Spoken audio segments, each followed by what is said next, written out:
Welcome and thank you so much for joining me. I'm so grateful and happy to see you both. Thank you so much, Mr. Conlon, music director from LA Opera and also co-founder of the Orel Foundation for suppressed composers during the Holocaust, and Mr. Gill, Consul General of the Federal Republic of Germany in New York. Thank you so much for joining me. Today we will talk about music by composers who were persecuted by political regimes, and in a while we'll hear Mieczyslav Weinberg's piano trio, which was composed in 1945. It's a highly energetic, innovative, and great work with a lot of virtuosity being shown by all the players. And I'd like to talk to you about Weinberg and the context of his life. Weinberg was born in Warsaw in 1919, and from his family he inherited the traditions of the Yiddish theater and also the Jewish liturgical music, which you will hear in his music. And he grew up in a Jewish family, and he was threatened by the ideologies of the Nazis. And in 1939, he went into exile to the Soviet Union, which was rather uncommon because of a lot of artists, if they managed to do it, they went to America or to Switzerland. He went to the Soviet Union, and he never was part of the Communist Party, but he enjoyed relative success, although his life was always threatened because he didn't really compose in the way that the Stalin regime wanted their composers to do so. And so he enjoyed protection by Shostakovich, who was a close friend of his. But in the context of his life, I'd like to speak to you both about remembrance culture in the world, in Germany, in America, and also about living as an artist under these kinds of circumstances. Mr. Conlon, I'd like to quote what you said earlier. You said that undoing injustice when and where one can is a moral mandate for all citizens of a civilized world. And I would like you to speak about your ideas in establishing the Orel Foundation, which preserves works by composers who were being persecuted. Well, to begin, the purpose of the Orel Foundation is as a resource. When I came back to America after I'd been living in Europe for about 20 years and had already become impassioned by the subject of how much music was remained unplayed even to our own time, I started performing around the United States, a lot of symphony orchestras.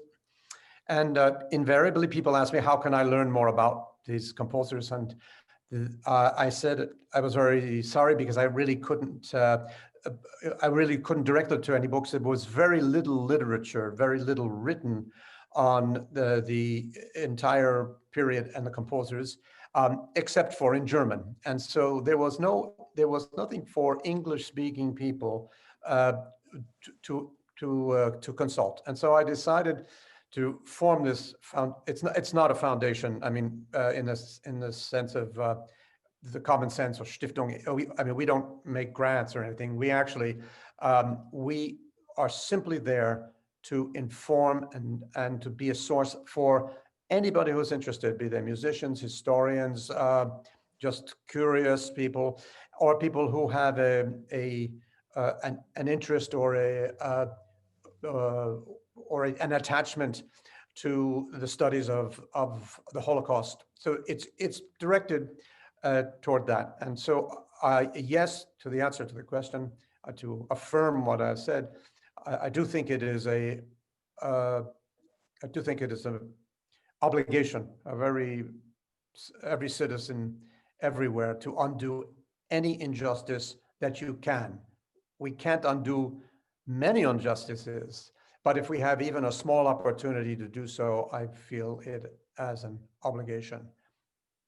Thank you. As part of Orel, you organize quite a few educational events for young people. How important do you think is it to be historically informed to perform differently? Well, first of all, young people are the most important because they are the ones who are going to carry on into the future. There are three essential reasons for reviving this music and making sure it is heard and it's played. And the first we've already touched on is a moral reason to try to undo a part of the injustice that was dealt to them and their music. And the second part of that injustice is that we as a culture have not been able to hear what actually belongs to our patrimony, just as much as Beethoven, Mozart, Brahms, Mahler, Stravinsky, whomever. We should be able to hear that music. A secondary reason that's important is the historical reason, because the history of the 20th century or 20th century music has been written largely without any reference to them and to their music. And there's a big piece of history missing. And so I think it is incumbent on any musical historian to revisit the 20th century, taking these composers, their music and their lives into account. And the final one is artistic. It's simply, there is in this mass of music, and I'm going to estimate maybe 20,000 pieces that would, from small to large, that fall under this category, that is very, very good. And so we should be able to hear that, know that, and the best place to start, of course, is with young people. But everybody should hear it and everybody should share it if that's possible. Thank you. Mr. Gill, you were born in 1966 in the former German Democratic Republic, and you grew up there until the wall came down.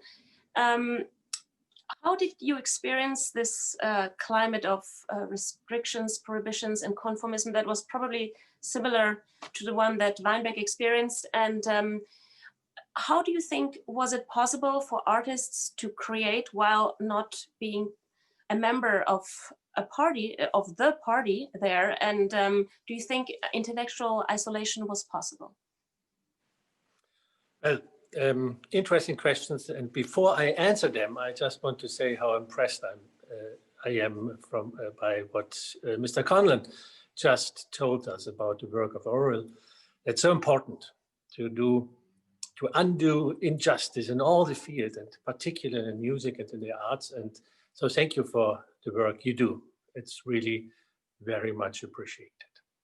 So as always, it is in dictatorships, arts don't have their easiest time, but also suppression creates creativity in a very different way, maybe. So, of course, in East Germany, there was a lot of creativity, and some people used their creativity in different ways. We had artists who were supported by the regime, who were the painters and composers of the regime, who arranged their lives with the circumstances in this country. There were artists who tried to do this, but they realized that there was not the environment for creativity, and they left East Germany. Thousands of artists left East Germany before the wall was built, but even after. There was in the 70s a big wave of artists who left East Germany after Wolf Biermann was kicked out of the country.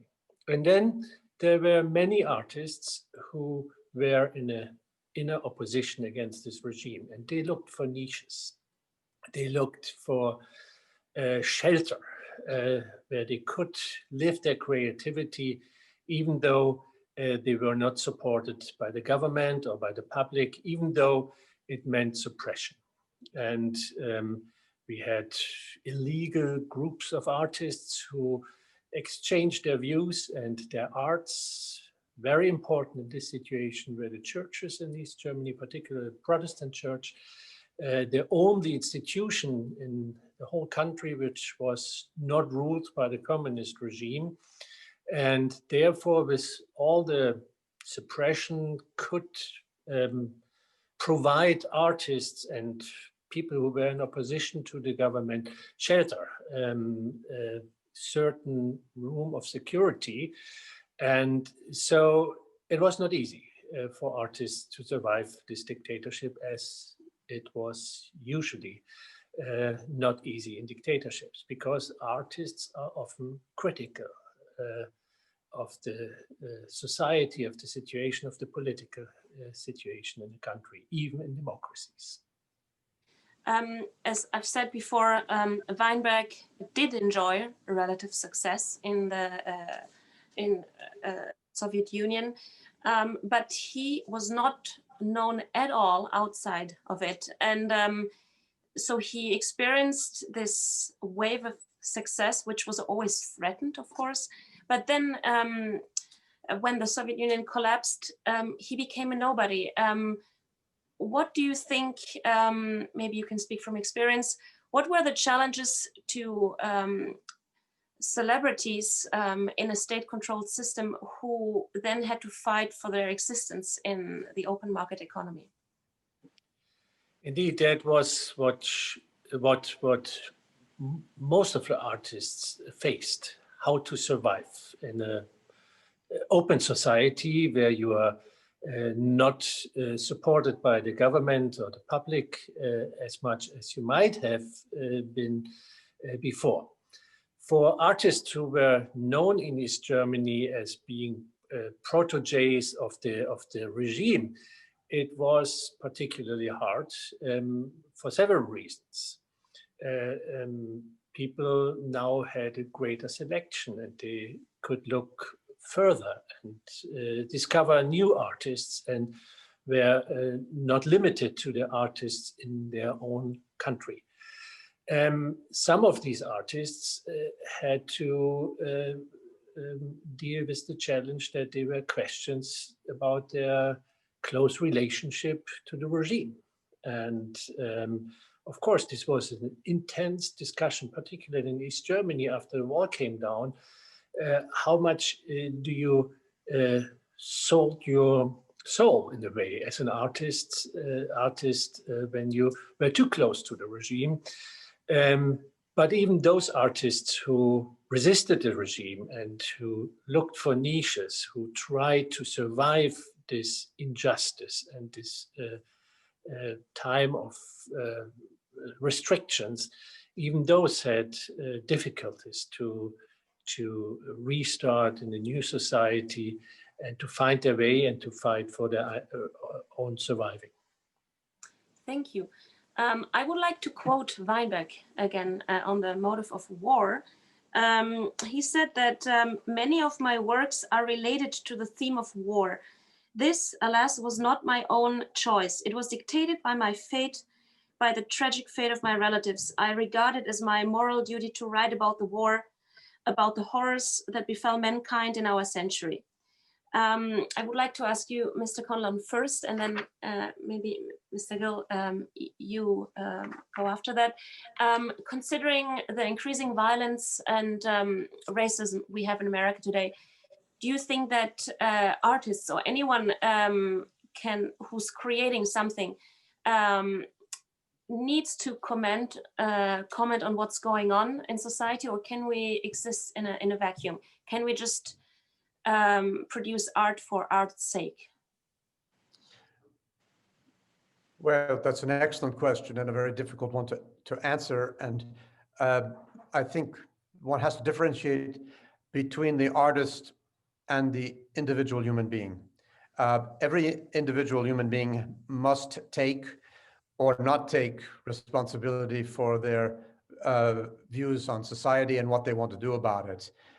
Does an artist have the same responsibility? Well, I think as a human being, I think as an artist, most artists must first and foremost understand and serve their art as they fit.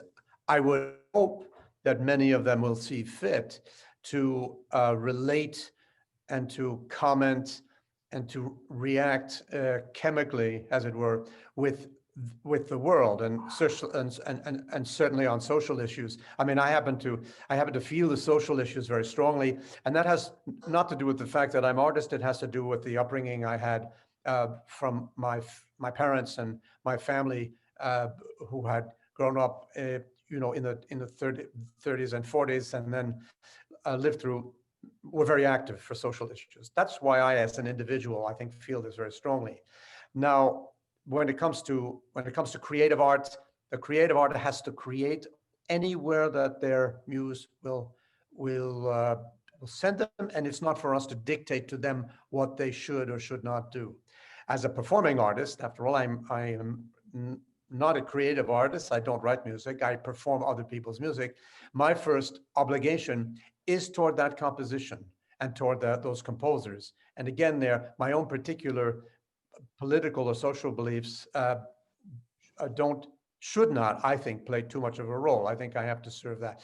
But this is an individual question for everybody. And I answer it very strongly on the part of the citizen. Yes, we do have an obligation. And the artist has the option to participate as well. Thank you. Mr. Gill, would you like to speak about this as well? I couldn't describe it better. Indeed, art doesn't have to be political, but it can be. And there are chances for artists other people don't have. We can see this in the history, but also in our times.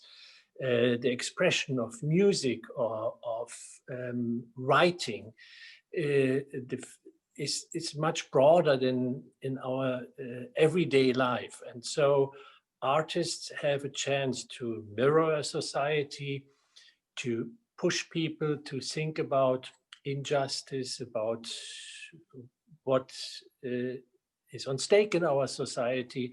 And when I remember the time of the uprising in East Germany, there were also artists who went in front of the demonstrations. Protestant ministers and artists. Kurt Masur in Leipzig, or the big demonstration we had in Berlin in the beginning of November 1989, organized by people from the theaters in Berlin.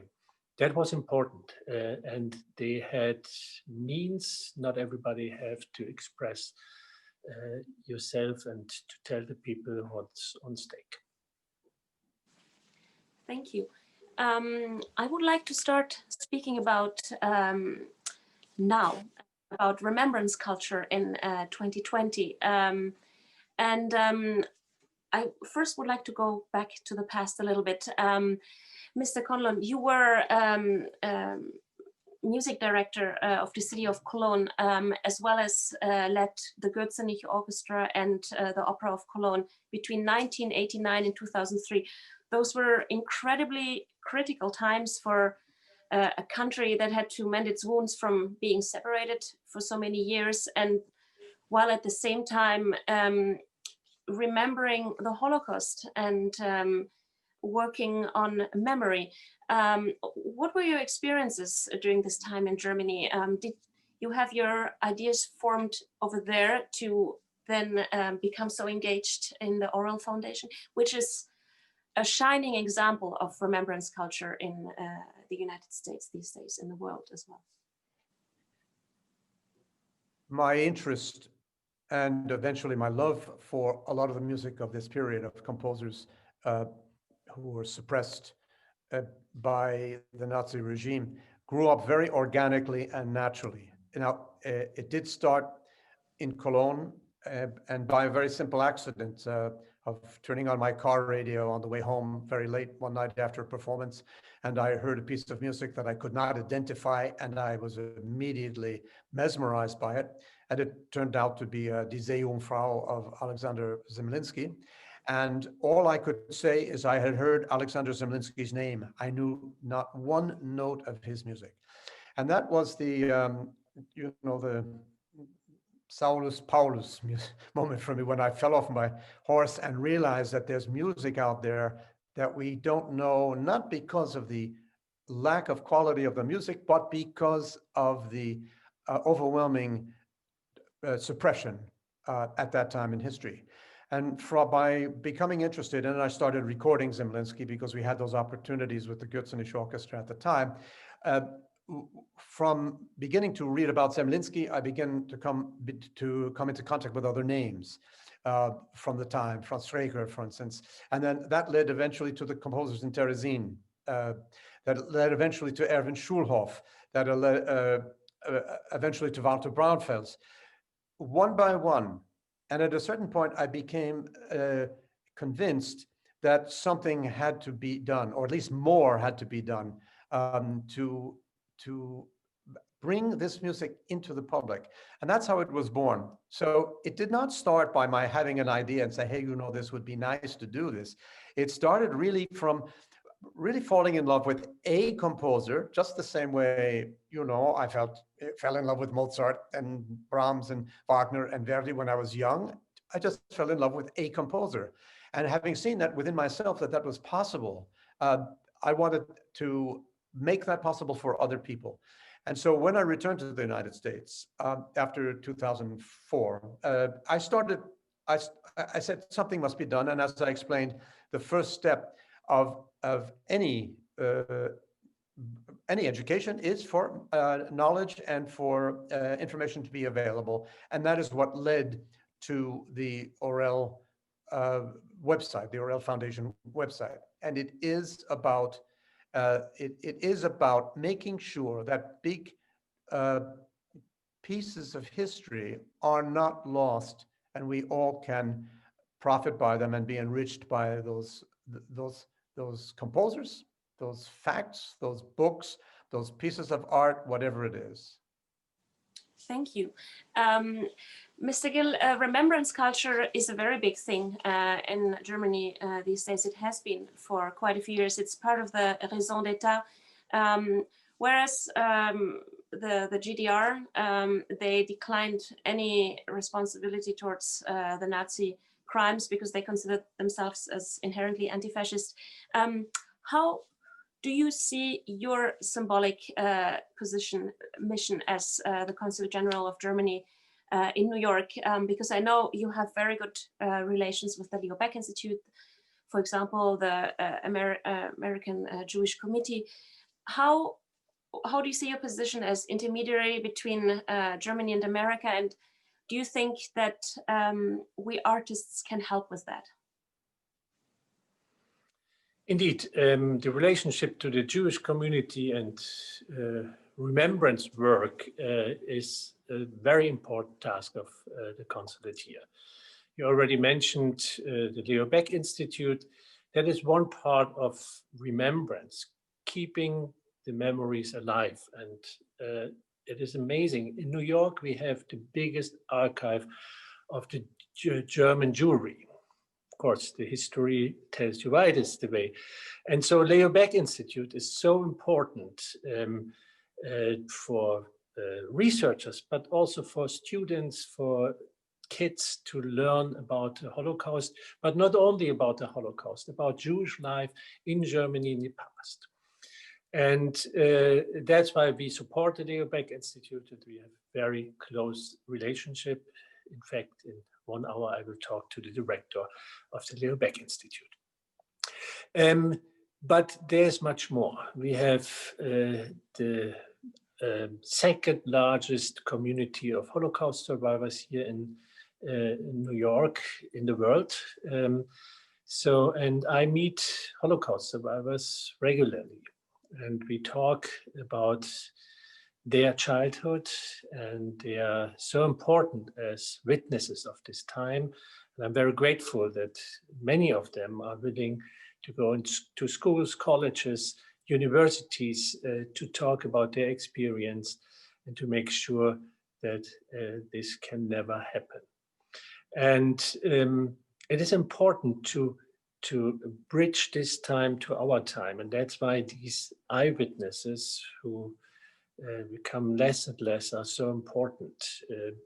And we remember this time, but we also, and what's very important for me, we also celebrate their lives, their resilience, their new beginnings. And that's why it's very rewarding to meet those people who have this terrible experience, and on the other hand, who are willing to reconcile, to reach out to Germany, to bridge our continents and countries. That is a great experience I and my country are very grateful for. Thank you. I would like to thank you both for this conversation. I'm really grateful that we've had a few incredibly interesting minutes, and I hope we can have many more such conversations. And I really hope that by doing this, by putting out this music, that many more people will start realizing how important a part it is of our 20th century musical heritage. And yeah, so I hope really that this will be inspiring to many. Thank you. Thank you.